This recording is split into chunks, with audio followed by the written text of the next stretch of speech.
علیکم. تاسو دې هوټل ته ګورئ. دا په څه وخت کې زما سره و ما پکې چپس خرڅوله او ښایسته روزي مې ګټله. خپل روزګار کاروبار مې و، ډېر ښایسته ژوند مې تېرېدو روان و، نه قرضونه و نه ښه و نه بد و. اوس د کباب والا راغی، زما سامان دی نن باسم درې کوم دی وړم دی. نو سوچ مې کوو چې د کاروبار زوال هم ډېر سخي او عروج هم ډېر سخي.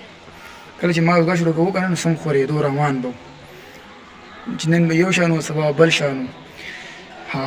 کله چې واقعیت راله د هغې نه پس زوال شروع شو، نو زوال دونه سخت و چې د یوې ورځې نه بلې ورځ ته ولېږه او د بلې نه بلې ته ولېږه او د بلې نه بلې ته ولېږه، حد تر دې چې روزګار په ټپو کې قرضداره شوم. او دومره قرضداره شوم چې اوس د اوچېدو چل نه ده چې څنګه پاسم او څنګه په ځای ودرېږم.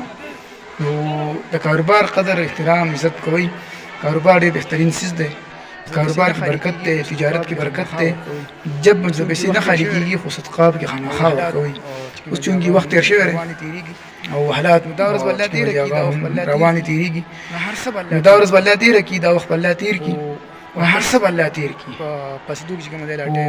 واپس په پسېدو کې چې کومه دی لا ټایم لږي او شته ځکه چې د الله در ته پراته یو چې دعاګانې هم کوو، محنت هم کوو، منډې هم کوو، چې څه ټایم الله وغوښته نو په هغه ټایم به انشاءالله العزیز واپس روزګار شروع کوو.